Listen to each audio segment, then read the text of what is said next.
प्रिय मित्रों, एक तोता ने बताया, यह तीन काम मनुष्य को रंग से राजा बना देते हैं। प्रिय मित्रों, प्राचीन समय काल में एक जंगल में तोता और मैना बैठे हुए थे। सर्दियों की रात थी, कड़ाके की ठंड पड़ रही थी। तब एक मैना तोता से कहती है कि पिया जी, आज की रात को निकालने के लिए ऐसा क्या किया जाए जिसे आज की रात निकल जाए। सर्दी बहुत भारी पड़ रही है। मैना कहती कि कोई ऐसी कहानी सुनाओ जिससे आज की रात जाए। तोता मैना की बात सुनने के बाद एक कहानी शुरू करता है और मैना से कहता है कि तुम ध्यान से सुनो। बड़ी ज्ञानवर्धक और बड़ी प्रेरणादायक मैं कहानी तुम्हें सुनाने जा रहा हूं। अब मैना ध्यान से सुनती है और तोता कहानी शुरू करता है। जो लोग इस कहानी को सुन रहे हैं, इस कहानी को पूरा सुने। कहानी के अंत में तोता तीन बातें बताता है जिसे आपको आपके जीवन में याद रखनी चाहिए। दोस्तों, आपने अभी तक चैनल को सब्सक्राइब नहीं किया है तो प्लीज सब्सक्राइब कर वीडियो को लाइक कर दें। तोता कहानी शुरू करता है कि बहुत समय पहले की बात है। किसी नगर में एक राजा रहता था। एक रोज वह राजा अपने दरबार में बैठा हुआ था। तभी उसके दरबार में एक भिखारी आया। उस भिखारी की बड़ी दयनीय स्थिति थी। जर्जर शरीर, तन पर फटे पुराने मेले, कुचले कपड़े और लाचार बेबस निगाहें। राजा ने जब उस भिखारी को देखा तो उस पर बड़ी दया आई। राजा ने तुरंत अपने खजांची को बुलाया और उसे आदेश दिया कि इस भिखारी को उचित भिक्षा देकर विदा करो। प्रिय मित्रों, भिखारी तो भिक्षा लेकर राजा को धन्यवाद देकर वहां से चला गया, लेकिन राजा के सामने एक प्रश्न छोड़ गया। उस राजा के मन में यह विचार आया कि मैंने ऐसे कौन से शुभ कर्म किए थे जिनके कारण यह राजपट मिला है, और इस भिखारी ने ऐसा कौन सा कार्य किया था जिसके कारण उसे जिल्लत भरी जिंदगी नसीब हुई है। प्रिय मित्रों, राजा के मन में यह विचार आते ही अगले दिन राजा ने अपने नगर के सभी विद्वानों की एक बुलाई। जब सभी विद्वान लोग सभा में उपस्थित हो गए तो राजा ने सभी के सामने अपने मन की जिज्ञासा रखी और उस राजा ने विद्वान जनों से कहा कि हे विद्वान पुरुषों, मैंने आप लोगों को यहां बुलाकर इसीलिए कष्ट दिया है ताकि मैं अपनी एक समस्या का निराकरण आप लोगों से करा सकूं। मेरे मन को एक विचार बहुत ही विचलित कर रहा है। राजा के यह वचन सुनकर सभा में बैठे हुए विद्वानों में से एक विद्वान ने खड़े होकर पूछा कि महाराज, ऐसी क्या उलझन है जो आपको विचलित कर रही है? ऐसा कौन सा विचार है जो आपको परेशान कर रहा है? कृपया आप उसे हमें बताएं। राजा बोला, विद्वानों, मैंने यह सभा इसलिए बुलाई है ताकि मैं यह जान सकूं कि किन शुभ कार्यों से मुझे यह राजपट मिला है, या तुम में से कोई इस बात को मुझे बता देगा तो मैं उसे माला माल कर दूंगा, और ना बताने की स्थिति में मैं उसको गधे पर बैठाकर मुख पर कालिक पोत कर उसे बेइज्जत करके राज दरबार से बाहर निकलवा दूंगा। प्रिय मित्रों, राजा की इन बातों को सुनकर सभा में बैठे सभी विद्वान सकते में आ गए। वह भी सोचने लगे कि राजा को यह बात बताने से बेहतर तो यही है कि हम लोग खामोश रहे, या फिर उससे कुछ दिन की मोहलत मांगकर चुपचाप यहां से खिसक ले। कहीं राजा को हमने बताया और राजा हमारी बातों से संतुष्ट नहीं हुआ तो मुफ्त में ही हमारी बहुत बड़ी बेइज्जती हो जाएगी। प्रिय मित्रों, यह विचार कर सभी विद्वानों ने आपस में सलाह मिलाई और सलाह मिलाकर सभी विद्वानों ने राजा से कहा कि महाराज, हम आपकी इस प्रश्न का उत्तर तो दे देंगे कि किस पुण्य क्रम के कारण आपको राजपट नसीब हुआ है, लेकिन उसके लिए आपको हमें कुछ दिन की मोहलत देनी होगी। आप हमें 6 माह की मोहलत दे दो। 6 महीने के बाद हम आपके सामने यह राज बता देंगे कि किस पुण्य क्रम के कारण आपको यह राजपट नसीब हुआ है।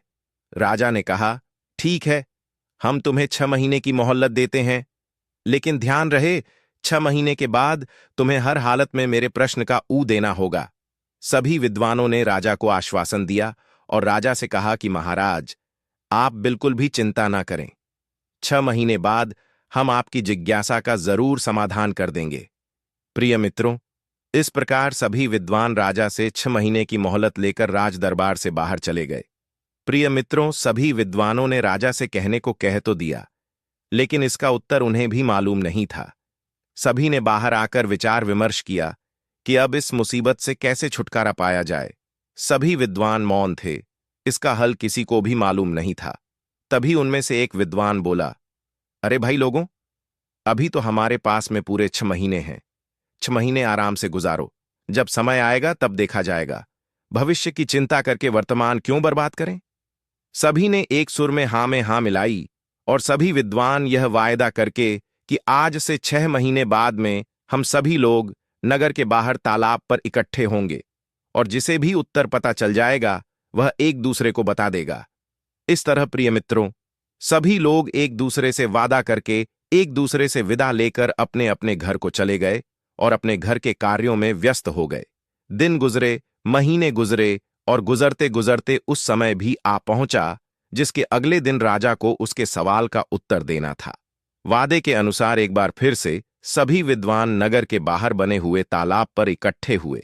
सभी ने एक दूसरे से पूछा, क्या कोई उत्तर पता चला? क्या तो सभी का एक ही जवाब था कि हम तो इस प्रश्न का कोई जवाब नहीं ढूंढ पाए। जब सबको यह पता चला कि राजा के प्रश्न का उत्तर किसी के पास में नहीं है, तो यह जानकर सभी चिंतित हो गए और सोचने लगे कि अब क्या किया जाए। प्रिय मित्रों, जब सभी विद्वान चिंता में डूबे हुए थे, तभी ना जाने कहां से एक वृद्ध ब्राह्मण सन्यासी वहां पहुंचा। जब उसने सभी विद्वानों को चिंता में डूबा देखा, तो उसने विद्वानों से पूछा, क्या बात है भाई, आप सभी लोग चिंता में कैसे बैठे हो?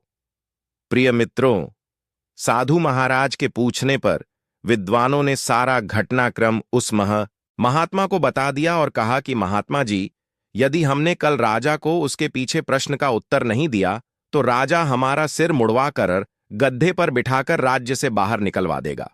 इसी कारण से हम सभी लोग चिंता में बैठे हुए हैं। प्रिय मित्रों, विद्वानों के मुख से यह वचन सुनकर उस वृद्ध ब्राह्मण ने कहा, हे विद्वानों, अब तुम्हें चिंता करने की कोई आवश्यकता नहीं है, क्योंकि मुझे पता है तुम्हारे नगर के राजा को किस पुण्य क्रम के कारण राजपथ नसीब हुआ है। सभी विद्वानों ने कहा कि सच महात्मा जी, आपको पता है। सन्यासी बोला, बिल्कुल। सभी विद्वान उस महात्मा के आगे हाथ जोड़कर बोले, महात्मा जी, यदि ऐसी बात है तो कृपया हमें बताओ ना कि किस पुण्य क्रम के कारण हमारे राजा को राजपथ नसीब हुआ है। हम वादा करते हैं, हमें जो भी उपहार उस राजा से मिलेगा उसमें से ज्यादा हम आपको दे देंगे। वृद्ध ब्राह्मण बोला, हे विद्वानों, मुझे आपसे कोई उपहार नहीं चाहिए। आप तो सिर्फ मुझे राजा के पास ले चलो, मैं स्वयं उसकी बात का उत्तर तुम्हारे राजा को दे दूंगा। मित्रों, उस ब्राह्मण की इन बातों को सुनकर सभी विद्वानों के चेहरे खिल गए। सभी विद्वान उस वृद्ध ब्राह्मण को लेकर राजा के दरबार में जा पहुंचे। उन्होंने उस वृद्ध ब्राह्मण का राजा से परिचय कराया और कहा कि राजन, यह वृद्ध ब्राह्मण आपके प्रश्न का जवाब दे देंगे। राजा ने कहा, कोई बात नहीं, मुझे तो मेरे प्रश्न का उत्तर चाहिए, चाहे आप दे या यह महात्मा जी दे। बताओ ब्राह्मण देवता, मुझे किस पुण्य क्रम के कारण यह राजपथ मिला है? प्रिय मित्रों, राजा के वचन सुनकर वह ब्राह्मण देवता बोले कि महाराज, यह तुम सचमुच में ही यह जानना चाहते हो कि तुम्हें ही क्यों यह राजपथ मिला है? तो महाराज, इन बेचारे विद्वानों को सताने से कोई फायदा नहीं है। तुम्हारे प्रश्न का उत्तर तो सिर्फ एक व्यक्ति ही दे सकता है। राजा ने आतुर सुर में पूछा कि कौन बता सकता है?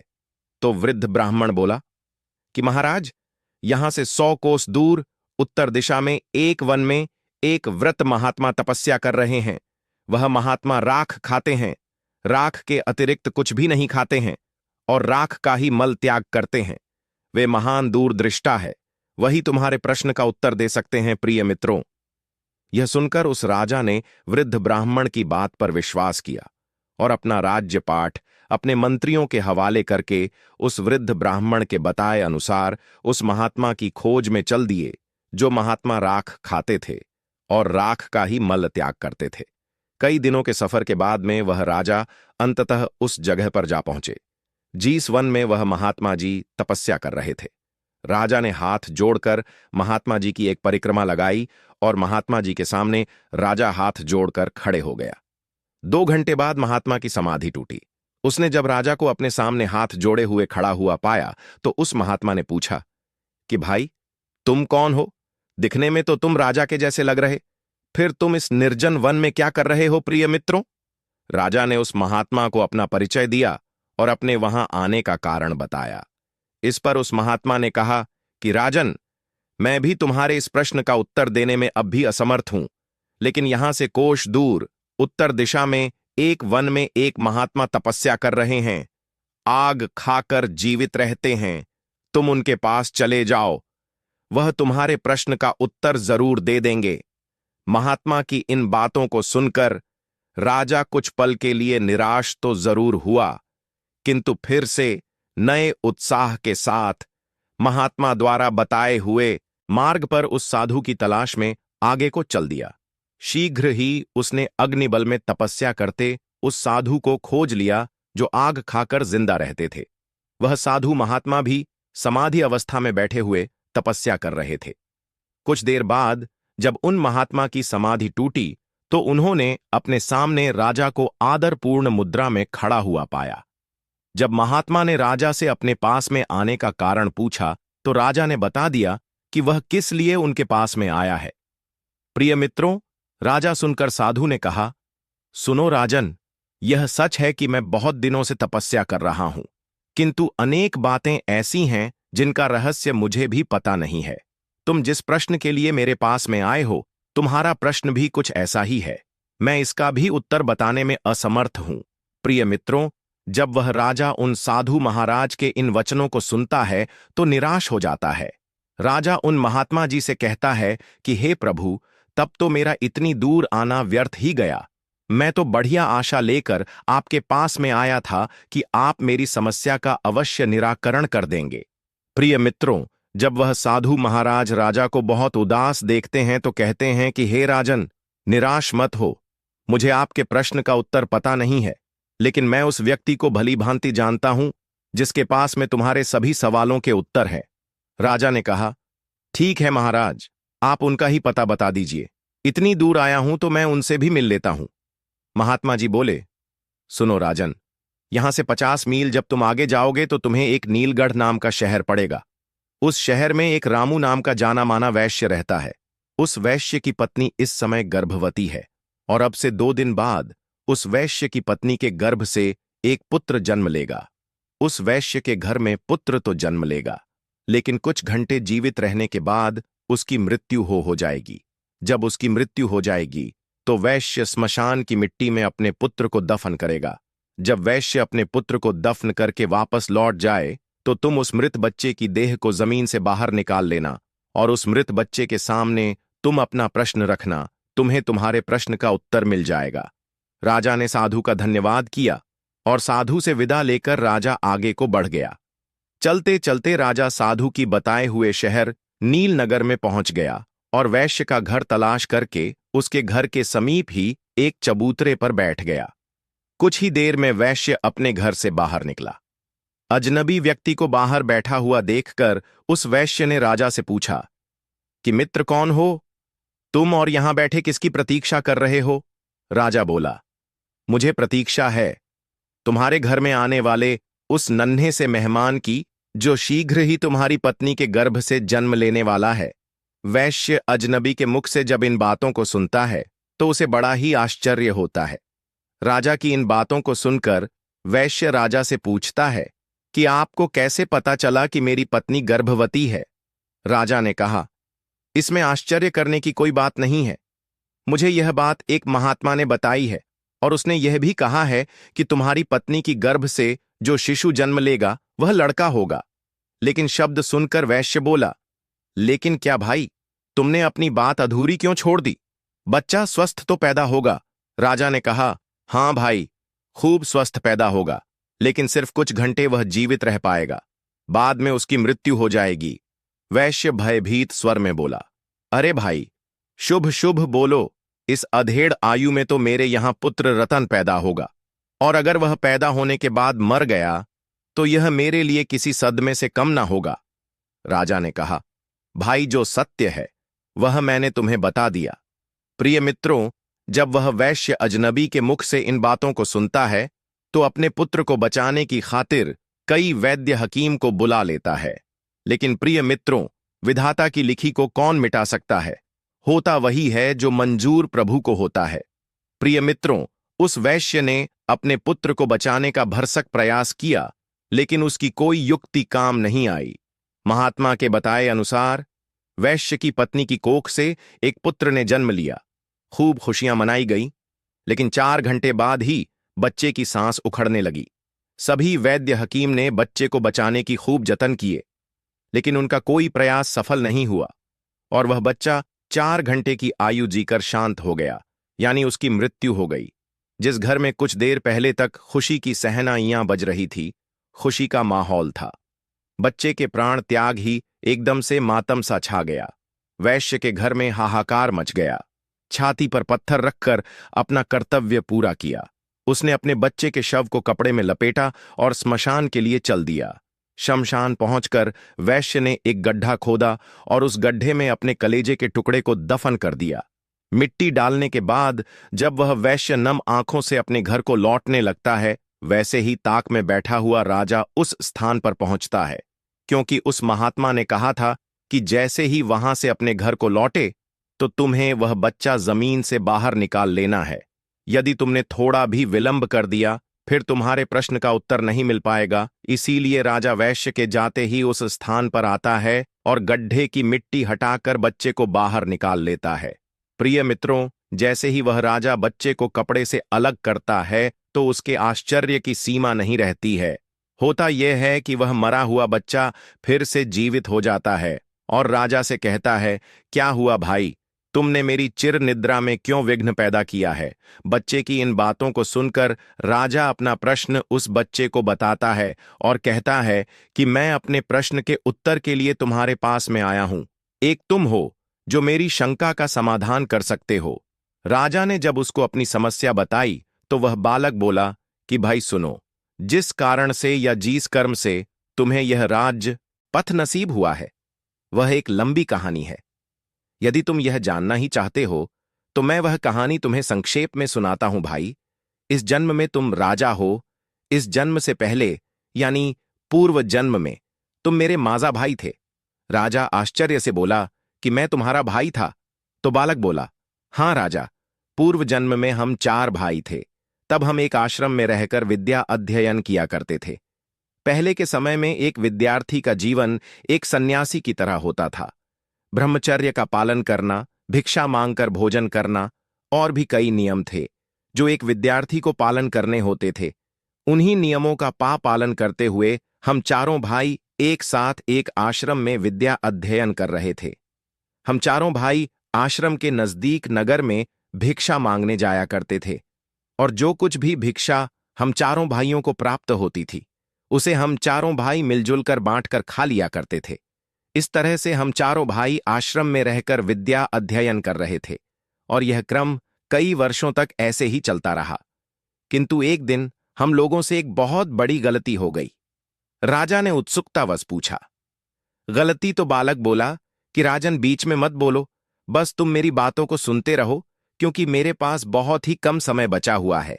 यदि वह निकल गया तो तुम्हारा उत्तर भी अधूरा रह जाएगा। राजा बालक की जब इन बातों को सुनता है तो एकदम से चुप हो जाता है। बच्चा आगे कहानी बताते हुए कहता है कि हे राजन, एक दिन रोज की तरह हम 4 भाई भिक्षा मांगने के लिए निकले। कई लोग घरों पर जाकर हमने भिक्षा के लिए आवाज लगाई, लेकिन किसी भी दरवाजे से हमें अन्न का एक दाना नसीब नहीं हुआ। उस दिन हम 4 भाई खाली हाथ ही आश्रम लौट आए, क्योंकि हम 4 भाइयों में से किसी को भी भिक्षा नहीं मिली थी। इस कारण हमने वह रात खाली पेट ही गुजारी। दूसरे दिन भी हम 4 भाइयों के साथ कुछ ऐसा ही हुआ। उस दिन भी हमें अन्न का एक दाना नहीं मिला और तीसरा दिन भी हम लोगों ने भूखे रहकर ही गुजारा। किसी भी गृहस्थ ने हमें भिक्षा नहीं दी, उल्टा हमें यह कहकर दुत्कार दिया, इतने हठकट्टे होकर भी भिक्षा मांगते हो, तुम्हें भिक्षा मांगते हुए शर्म नहीं आती। उस गृहस्थ के अपमान भरे शब्द सुनकर हम तीनों भाइयों के सर शर्म से नीचे झुक गए। लज्जा के मारे हम तीनों भाई उस दिन से भिक्षा मांगने भी नहीं गए। लेकिन तुझे यह बात स्वीकार नहीं थी। तुमने कहा कि एक ब्रह्मचारी को लज्जा कैसी।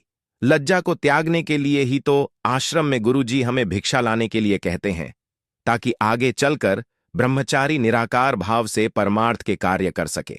उसके मन से ऊंच नीच जात पात छोटे बड़े का समाप्त हो जाए और सभी को एक दृष्टि से देखे। उसके लिए ना कोई छोटा हो और ना कोई बड़ा हो, सभी मानव एक समान है, यह भावना उसके अंदर पैदा हो जाए। इसीलिए एक साधु को भिक्षा मांगना बहुत जरूरी होता है, तभी उसके अंदर से भेदभाव की भावना समाप्त होती है।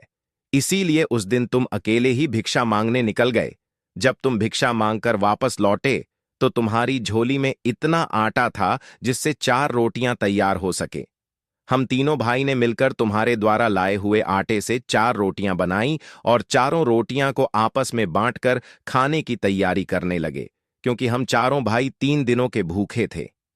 इसीलिए हम जल्दी से जल्दी अपनी भूख मिटाना चाहते थे।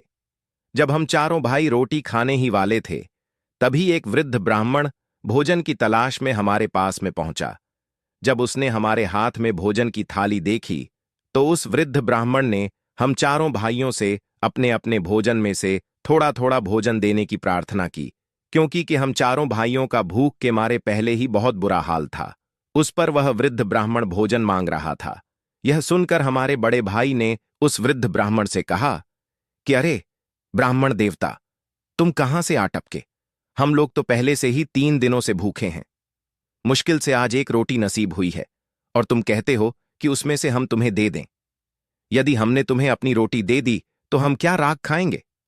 और यह कहकर हमारे बड़े भाई ने अपनी रोटी खा ली और वह वृद्ध ब्राह्मण देखता ही रह गया। इसके बाद उस वृद्ध ब्राह्मण ने हमारे दूसरे भाई से अपने भोजन में से उसे थोड़ा भोजन देने का आग्रह किया। हमारे दूसरे भाई ने उस वृद्ध ब्राह्मण से कहा कि महाराज, यदि मैंने तुम्हें अपना भोजन दे दिया तो मैं क्या चूल्हे की आग खाऊंगा? और यह कहकर उसने भी अपनी रोटी खा ली। जब हमारे दोनों भाइयों से उसे निराशा हाथ लगी तो वह वृद्ध बाबा मेरे पास में आया। मैंने भी अपने दोनों भाइयों की तरह उसे उल्टा सा जवाब दे दिया कि हे ब्राह्मण देवता, यदि हमने अपने भोजन में से तुम्हें भोजन दे दिया तो मैं मरूंगा या जीऊंगा। और यह कहकर मैंने भी अपनी रोटी खा ली। जब हम तीनों भाइयों से उस वृद्ध ब्राह्मण को निराशा हाथ लगी तो आखिर में वह वृद्ध ब्राह्मण तुम्हारे पास में पहुंचा और इस उम्मीद में तुम्हारी तरफ से निहारने लगा कि शायद तुम अपने भोजन में से कुछ भोजन में उसकी सेवा में अर्पित कर दो। हे राजन, जब वह ब्राह्मण तुम्हारे पास में पहुंचा तो तुमने बिना किसी हिचकिचाहट के अपने हिस्से वाली रोटी उस वृद्ध ब्राह्मण को दे दी, साथ ही यह कहते हुए क्षमा भी मांगी कि हे ब्राह्मण देवता, आज तो मेरे पास में एक ही रोटी है। आप इस एक रोटी को खाकर अपनी भूख मिटाएं। आप फिर किसी दिन हमारे यहां पर आते हैं तो जरूर मैं आपका संपूर्ण रूप से अतिथि सत्कार करूंगा। सो हे राजन, तब से हम सब भाई अपने अपने पूर्व जन्म में किए कर्म का फल भोग रहे हैं। उस दिन वह ब्राह्मण तो ऐब मस्तु कहकर चला गया और हम तीनों भाइयों पर मुसीबत का पहाड़ टूट पड़ा। यह कहकर बालक ने कुछ क्षण के लिए फिर आगे बोला, हे राजन, जिस वृद्ध ब्राह्मण ने तुम्हें पहले साधु के पास जाकर उससे अपने प्रश्न का उत्तर खोजने के लिए कहा था, दरअसल मैं वही ब्राह्मण है जो हमारे पूर्व जन्म में भोजन मांगने के लिए हमारे पास में आया था। और वह पहला साधु जो सिर्फ राख खाता है और राख का ही मल त्याग है, उस काल का हमारा बड़ा भाई है। उसने ब्राह्मण से यह कहा था कि तुम्हें रोटी दे दूंगा तो खाऊंगा क्या राख। अतः ब्राह्मण के हिसाब से ही वे राख खाकर ही जीवित है। पहले साधु ने तुम्हें दूसरे साधु के पास में जाने का परामर्श दिया। वह दूसरा साधु दरअसल हमारा दूसरा भाई है जो सिर्फ आग खाकर ही जीवित रहता है। उसने ब्राह्मण के रोटी मांगने पर यह कहा था, यह ब्राह्मण देवता, यदि मैं तुझे रोटी दे दूंगा तो क्या मैं चूल्हे की आग खाऊंगा? सो उस ब्राह्मण का सांप उस पर भी फलीभूत हो रहा है। आगे वह बच्चा उस राजा से बोला, हे राजन, अब आप मेरे विषय में भी सुन लो। मैंने ब्राह्मण को रोटी ना देकर यह कहा था कि यदि मैं तुम्हें रोटी दे दूंगा तो मेरा क्या होगा, मैं जीऊंगा या मरूंगा। बस तभी से मैं जीता और मरता आ रहा हूं। मैं नित्य किसी न किसी के यहां जन्म लेता हूं और कुछ घंटे, कुछ दिवस अथवा कुछ महीने जीवित रहकर वापस मर जाता हूं, और तब से यह घटनाक्रम नियमित रूप से चल रहा है। प्रिय मित्रों, इतना कहकर बालक ने जब राजा को उसके विषय में बता शुरू किया तो उसने राजा को बताया कि हे राजन, अब तुम अपने विषय में भी सुन लो। तुमने अपने हिस्से की रोटी उस ब्राह्मण को दी और स्वयं भूखे रहे। तुमने अपने आतिथ्य धर्म का पूरी तरह से परिपालन किया। अतः उन्हीं शुभ कर्मों के कारण इस जन्म में तुम्हें राजा बनने का अवसर मिला है, क्योंकि परमात्मा उन्हीं लोगों को राजपट देता है या अमीर बनाता है जो खुद की न सोच के दूसरों की परवाह करते हैं। जो दूसरों के बुरे वक्त में उनकी सहायता करते हैं, जो अपने मुंह का निवाला भी दूसरों की सेवा में समर्पित कर देते हैं। ऐसे लोगों को परमात्मा इस मंशा से अमीर बनाता है कि यह लोग अमीर होकर दूसरों के सुख दुख में उनका साथ निभाएंगे। लेकिन अधिकतर लोग अमीर होकर अपना ही सोचते हैं। वह यह भूल जाते हैं कि यह अमीरी हमें हमारे पिछले जन्म के पुण्य फलों के कारण प्राप्त हुई है और परमात्मा ने हमें दूसरों की सहायता के लिए अमीर बनाया है। यदि हम पुण्य कर्म करेंगे, लोगों की सहायता करेंगे, तो इस जन्म में तो हमें परमात्मा ने अमीर बनाया है, अगला जन्म भी हमारा अमीरी में ही बीतेगा। इसलिए राजन, तुम्हारे लिए अच्छा यही होगा कि तुम अपनी प्रजा की गरीब असहाय लोगों की और जरूरतमंद लोगों की भरपूर मदद करो, परोपकार के कार्य करो, ताकि तुम्हारा आगामी जीवन भी सुखमय बन सके। प्रिय मित्रों, इतना कहकर बालक एकदम से चुप हो गया। उसकी आंखें बंद हो गईं, उसकी गर्दन एक और लुढ़क गई। राजा समझ गया कि यह बच्चा सिर्फ इतनी देर के लिए ही जीवित हुआ था। अतः राजा ने बड़ी सावधानी के साथ में उस बालक की सबको कपड़े में लपेटा और बड़े ही सम्मान के साथ उस बच्चे के सबको जमीन में दबा दिया। और जमीन में दबा देने के बाद राजा अपने नगर को ऐस लौट गया, क्योंकि अब राजा को भी यह पता चल चुका था कि उसे इस कारण से यह राजपट नसीब हुआ है। तो प्रिय मित्रों, यह थी आज की कहानी। आशा है इस कहानी से आपको भी पता चल गया होगा कि किस कर्म के कारण मनुष्य रंग से राजा बन जाता है और किस कर्म के कारण मनुष्य को जिल्लत भरा जीवन भुगतान पड़ता है। यदि आप भी अपना कल अच्छा चाहते हैं तो कृपया गरीब असहाय लोगों की मदद करें, जरूरतमंद लोगों की सहायता करें, माता पिता का आदर करें और ईश्वर का भजन करें, क्योंकि हमारा कल का किया हुआ कर्म ही भविष्य में हमारा भाग्य बन जाता है। जो अच्छा कर्म करते हैं वह सुख पाते हैं और जो बुरा कर्म करते हैं वह दुख पाते हैं। प्रिय मित्रों, यहां हमारी आज की कहानी समाप्त होती है। हम उम्मीद करते हैं कि आपको हमारी आज की यह कहानी, आज का यह वीडियो पसंद आया होगा। दो मित्रों, चैनल को सब्सक्राइब कर अपने दोस्तों में जरूर शेयर कर देना। आप सभी का धन्यवाद।